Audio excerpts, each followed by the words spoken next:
दोस्तों, 2 जुलाई 2024 बुधवार के दिन करीब 400 वर्षों बाद एक दिव्य और दुर्लभ संयोग बनने जा रहा है, क्योंकि इस दिन सभी एकादशी में से सबसे बड़ी एकादशी देवशयानी एकादशी पढ़ने जा रही है। दोस्तों, यह एकादशी बुधवार के दिन पड़ रही है, जिस वजह से इस दिन 3 बड़े योगों का निर्माण हो रहा है, जो कि है धन लक्ष्मी योग, अमृत सिद्धि योग और गज केसरी योग। दोस्तों, इन 3 योगों के निर्माण की वजह से एकादशी पर भगवान विष्णु और महालक्ष्मी की असीम कृपा बरसने वाली है। और अगर इस दिन आप चुपचाप किसी को बिना बताए स्वास्थ्य से जुड़ा यह अचूक उपाय कर लेते हैं, तो आपकी सभी समस्याओं का हल संपूर्ण रूप से हो जाएगा। दोस्तों, एक साल में करीब 24 एकादशी पड़ती है और 17 जुलाई को देवशयानी एकादशी सभी एकादश में सबसे बड़ी मानी जाती है। इस दिन स्वास्थ्य से जुड़ा यह अचूक उपाय आपकी हर परेशानी को कर देगा, चाहे वह धन को लेकर हो या सेहत या संतान की प्राप्ति को लेकर। इसीलिए दोस्तों, वीडियो को आखिर तक जरूर देखें। और दोस्तों, अगर आप भी अपने जीवन में भगवान श्री हरि विष्णु की कृपा पाना चाहते हैं, तो इस वीडियो को लाइक करके कमेंट में जय श्री हरि जय मां लक्ष्मी लिखना ना भूले। दोस्तों, योगिनी एकादशी का दिन श्री हरि विष्णु को समर्पित है। इस दिन जगत के पालनहार श्री हरि विष्णु अपनी 4 महीने की योग्य निद्रा से जागते हैं। इसके बाद से ही सभी मांगलिक काम आरंभ हो जाते हैं। इसके अलावा एकादशी भगवान विष्णु को प्रसन्न करने के लिए भी बेहद उत्तम मानी जाती है। इस दिन भगवान विष्णु को प्रसन्न करने के लिए कुछ लोग व्रत रखते हैं और पूजा करते हैं। इस दिन सच्ची श्रद्धा और भक्तिभाव से भगवान विष्णु की पूजा करने से सभी मनोकामना पूर्ण होती है। दोस्तों, स्वास्थिक अत्यंत प्राचीन काल भारतीय संस्कृति में कल्या का चिन्ह समझा जाता रहा है। इसीलिए कि किसी भी शुभ काम को करने से पहले स्वास्थिक चिन्ह अंकित करके उसका पूजन किया जाता है। मान्यता है कि ऐसा करने से कामों में सफलता मिलती है, क्योंकि स्वास्थिक के चिन्ह को शुभता का चिन्ह समझा जाता है। इस तरह स्वास्थिक का अर्थ अच्छा या मंगल करने वाला ऐसा बताया गया है। मेन वर्णित है स्वस्तिक सर्वदा रुद्र, अर्थात सभी दिशाओं में सबका कल्याण हो। इस तरह स्वास्थ्य एक शब्द से किसी व्यक्ति या जाति विशेष का नहीं, परंतु संपूर्ण विश्व के कल्याण या वासुदेव की भावना निहित है। किसी भी शुभ काम को करने से पहले गणेश जी का नाम लेते हैं, और हिंदू धर्म में स्वास्तिक को गणेश जी का भी प्रतीक समझा जाता है। वैसे तो किसी भी शुभ काम को पहले स्वास्तिक बनाकर ही थाली में रखते हैं और पूजा करते हैं, क्योंकि ऐसा करने से में खुशियां बढ़ती हैं। स्वास्तिक में 4 तरह की रेखाएं होती हैं और इनका आकार भी एक समान ही होता है। ऋग्वेद की भाषा में स्वास्तिक को सूर्य का प्रतीक समझा गया है और उसकी 4 भुजाओं को उपमा दी गई है। पौराणिक मान्यता है कि 4 दिशाओं यानी पूर्व पश्चिम उत्तर दक्षिण की ओर यह 4 भुजाएं इशारा करती हैं, और हिंदू धर्म में इनको 4 वेदों से जोड़कर भी कहा जाता है, यानी ऋग्वेद, यजुर्वेद, अथर्व वेद और सामवेद। स्वास्तिक की 4 रेखा सृष्टि से रचनाकार भगवान ब्रह्मा के 4 सिरों को दर्शाती हैं, और 4 पुरुषार्थ यानी 4 आश्रम, 4 लोग, 4 देवों यानी ब्रह्मा, विष्णु, महेश और गणेश की तुलना भी की गई है। इसके मध्य में जो बिंदु है भगवान विष्णु की नाभि मानी जाती है, जिसमें से भगवान ब्रह्मा प्रकट होते हैं, और स्वास्तिक की 4 रेखाएं एक घड़ी की में चलती हैं, जो संसार की सही दिशा में चलने का चिन्ह है। यह है स्वास्थ्य महत्ता। इस एकादशी के दिन घर के मुख्य द्वार पर शुभ मंगल चिन्ह स्वास्तिक स्वरूप बनाएं। आप चावल और कुमकुम की सहायता से बना सकते हैं, चावल और हल्दी के घोल से बना सकते हैं, या फिर कुमकुम यानी सिंदूर और घी, सिंदूर और तेल मिलाकर के भी बना सकते हैं। ऐसा करने से वास्तु दोष दूर हो जाता है। इससे मनोकामना हो की पूर्ति हो जाती, घर से क्लेश कलह बेचैनी दूर हो जाती है, तंत्र मंत्र क्रिया से भी रक्षा होती है। इसे शुभ काम के पहले अंकित किया जाता है, क्योंकि स्वास्तिक को मान सम्मान, सफलता और उन्नति का प्रतीक समझा जाता है। स्वास्तिक हर दिशा से देखने पर एक ही सम्मान लगता है। आपने उल्टा स्वास्तिक की देखा होगा, परंतु उल्टा स्वास्तिक के उपाय अलग होते हैं और सीधे स्वास्तिक के उपाय अलग होते हैं। अगर जीवन बहुत परेशानियां हो तो एकादशी के दिन तांबे या चांदी का स्वास्तिक प्राण प्रतिष्ठा करवाकर घर की चौखट पर लगवा दो। बाजार से अलग अलग साइज के मिल जाते हैं। उसे लाकर पूजा घर में रखकर पूजा करें। इससे घर में लक्ष्मी का वास हो जाता है। लक्ष्मी प्राप्ति हेतु चांदी का स्वास्तिक नवरात्रों में भी लगाया जाता है, परंतु सबसे अच्छा है कि सिंदूर और घी या तेल मिलाकर के यह या फिर चावल और हल्दी के घोल से बना दे कि मुख्य द्वार पर स्वास्तिक बनाते हैं तो ज्यादा बड़ा मत बनाइए। 9 अंगुल से बड़ा बिल्कुल नहीं होना चाहिए, 3-4 अंगुल का बनाइए, यह उत्तम होगा। अगर आपके घर के सामने पेड़ या खंभा है तो वास्तु दोष उत्पन्न होता। ऐसे में वास्तु दोष के प्रभाव को स्वास्तिक रोकता है। स्वास्तिक का चिन्ह देवता को प्रसन्न करने के लिए खासकर बनाया जाता है। एकादशी तिथि पर आप थाली में या चौकी पर स्वास्तिक बनाकर उस पर मूर्ति करते हैं तो देवता प्रसन्न हो जाते हैं। आप चाहे तो घर के मंदिर में इष्ट देवता के पास स्वास्तिक का चिन्ह रख सकते हैं। तो दोस्तों, स्वास्तिक के कौन कौन से उपाय घर में लाते हैं, धन प्राप्ति कराते हैं, जानते हैं इस वीडियो में। परंतु दोस्तों, उससे पहले आपसे रिक्वेस्ट करते कि वीडियो को लाइक जरूर करिएगा, दोस्तों को शेयर कर दीजिएगा, और अगर अभी तक आपने चैनल को सब्सक्राइब नहीं किया है तो चैनल को सब्सक्राइब करके बेल जरूर दबाइए। दोस्तों, इस एकादशी पर मुख्य द्वार की दहलीज के दोनों तरफ स्वास्तिक का चिन्ह बनाकर उसकी पूजा करें। स्वास्तिक पर चावल की ढेरी बनाएं और एक एक सुपारी रख दें, तो ऐसा करने से अपार धन की प्राप्ति होती है, कामों में सफलता मिलती है।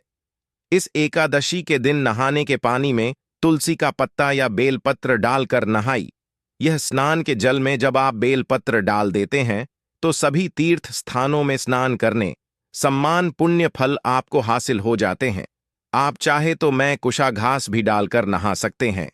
एकादशी पर भगवान श्री हरि विष्णु जी के साथ ही माहौल लक्ष्मी और भगवान शिवा की पूजा करें। इस दिन इनके संयुक्त पूजन से आपके जीवन की सारी परेशानियां समाप्त हो जाती हैं।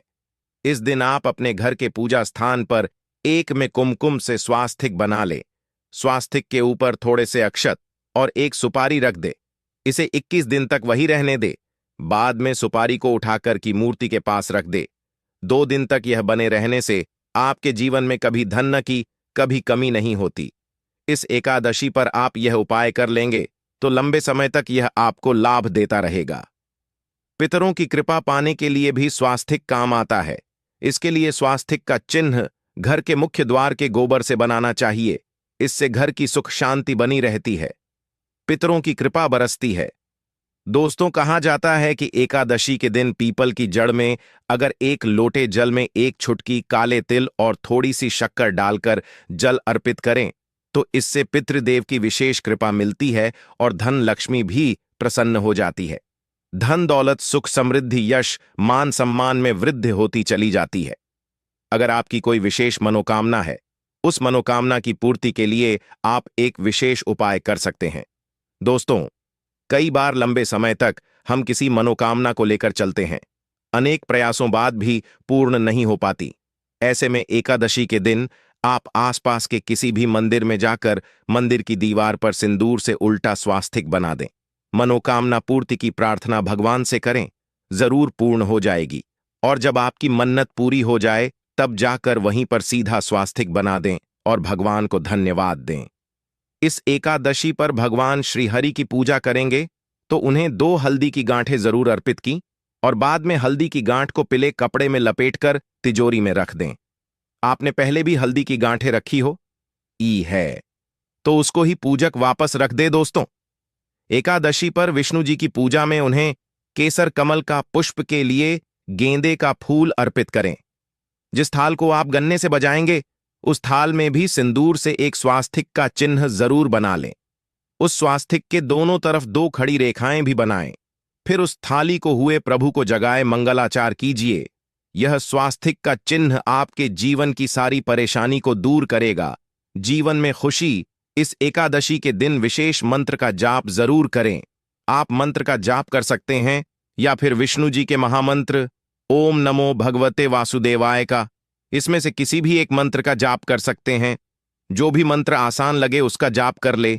इस एकादशी के दिन अपनी मनोकामना की पूर्ति के लिए यह उपाय कर सकते हैं।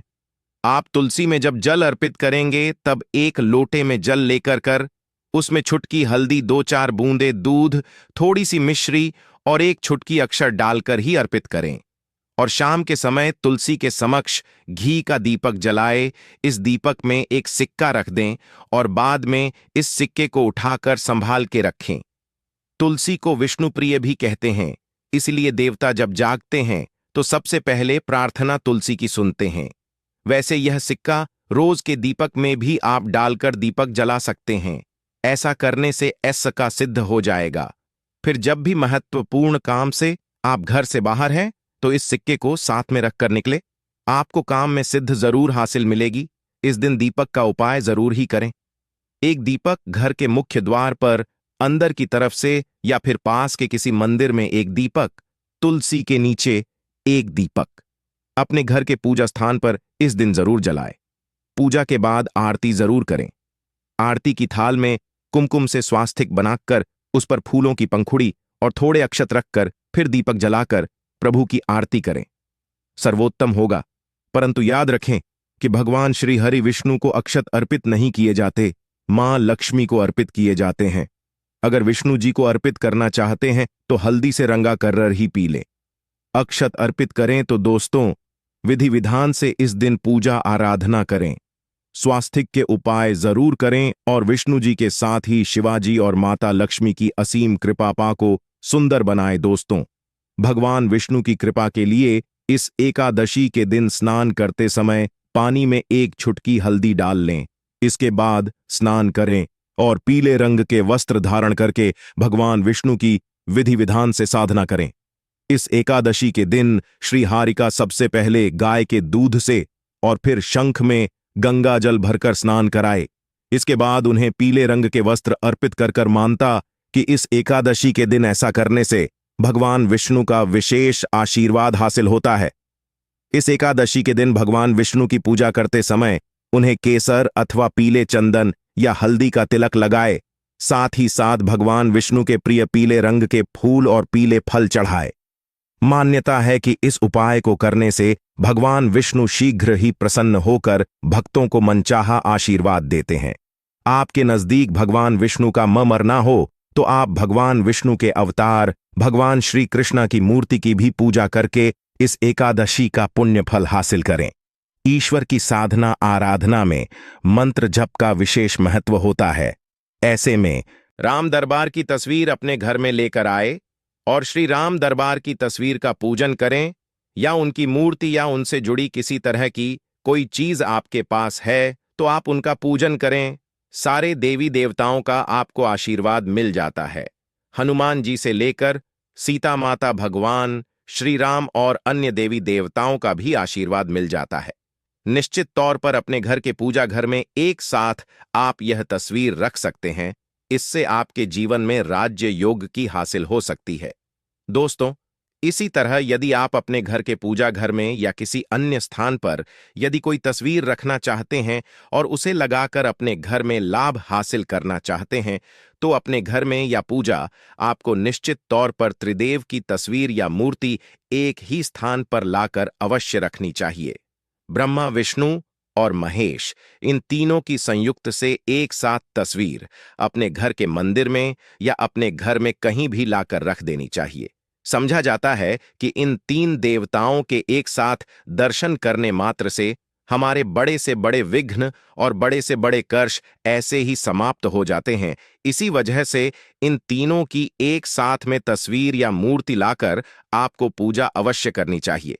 दोस्तों, अब बात करते हैं कि कुछ ऐसी तस्वीरें होती हैं या ऐसी मूर्तियां होती हैं जिनको आपको अपने पूजा घर में स्थान ही नहीं देना चाहिए। यदि आपने इन तस्वीरों को या मूर्ति को अपने घर के पूजा घर में स्थान दिया है तो समझ लीजिए कि आपको कंगाली का सामना करना पड़ेगा या फिर देवी देवताओं की क्रोध का सामना करना पड़ेगा। दोस्तों, और एक बात बता कि मंदिर में कभी भी विषम संख्या में गणेश जी की मूर्तियां ना रखें। जैसे कि 1, 3 या 5 ऐसे रखना समझा जाता है। 2 मूर्तियों को एक साथ रखना शुभ समझा गया है। यदि आप सिर्फ गणेश जी की मूर्ति रखते हैं तो इसके अलावा किसी भी तरह की मूर्ति आपको नहीं रखनी चाहिए। दोस्तों, स्थापित करते वक्त ध्यान दें कि गणेश जी का चेहरा सदैव घर के मुख्य दरवाज की तरफ होना चाहिए ताकि आपको अच्छे और सच्चे धन लाभ की हासिल हो। और इस बात का ध्यान रखें कि घर में अंगूठे से बड़े आकार का शिवलिंग आपको भूलकर भी नहीं रखना चाहिए। सदैव एक छोटा सा शिवलिंग रखें और इससे ज्यादा शिवलिंग नहीं रखने चाहिए। दोस्तों, वैसे तो कोई अपने घर में शिवलिंग रखना ही नहीं चाहिए। उसके बाद भी यदि रखते हैं तो अंगूठे से बड़े आकार का शिवलिंग आपको नहीं रखना चाहिए। आप छोटा शिवलिंग रख दें और ध्यान रखें कि एक से ज्यादा शिवलिंग आपको भूल कर भी नहीं रखने हैं। घर में यदि आप शिवलिंग रखते हैं तो शिवलिंग के ऊपर आपको तुलसी भूल कर भी अर्पित नहीं करनी चाहिए। यदि आपने शिवलिंग रख लिया है और उस पर तुलसी अर्पण कर दी तो देवी देवताओं के का आपको सामना करना पड़ेगा। दोस्तों, मंदिर में यदि आप जी की तस्वीर रखना चाहते हैं, आप हनुमान जी के अनन्य भक्त हैं, तो बैठे हुए हनुमान जी की मूर्ति ही रखें। उन्हें शिवा का 11 रुद्र अवतार समझा जाता है, इसलिए उनकी भी शिवलिंग की तरह ही मूर्ति रखें। साथ ही जो पति पत्नी होते हैं, नए वैवाहिक जीवन की शुरुआत करते हैं, तो हनुमान जी की मूर्ति या तस्वीर को अपने कमरे में, अपने बेडरूम में आपको भूलकर भी नहीं रखनी चाहिए। अन्यथा इससे जीवन कई तरह के दोषों का सामना करना पड़ता है। दोस्तों, हनुमान जी ब्रह्मचारी हैं, तो इस आपको अवश्य ध्यान रखना चाहिए। दोस्तों, राधा कृष्णा की मूर्तियों को यदि आप जैसे अपने क्षण कक्ष में सोते हैं और उन्हें आपके बेर के सामने की तरफ रखा है कि जैसे कि आप सुबह उठे और आपको उठते ही पहले उनके दर्शन हो जाए, तो समझ लीजिए कि आपका जीवन मालामाल होने वाला है। किसी भी तरह का कोई दोहक धन की चिंता आपके जीवन में रहेगी। दोस्तों, इसी तरह यदि माता दुर्गा की तस्वीर आप अपने घर में लेकर आना चाहते हैं और चाहते हैं कि माता दुर्गा की तस्वीर के माध्यम से आप जीवन में समृद्धि देखें, तो दोस्तों, भूलकर भी आपको माता दुर्गा की क्रोधित अवस्था की तस्वीर, जैसे कि महाकाली की तस्वीर या फिर महिषासुर का वध करते हुए या क्रोधित अवस्था में माता लक्ष्मी की, माता दुर्गा की तस्वीर लाकर आपको उनकी पूजा नहीं करनी चाहिए। दोस्तों, सदैव और सुंदर मुख वाली तस्वीर ही अपने घर के अंदर लाकर पूजा करनी चाहिए।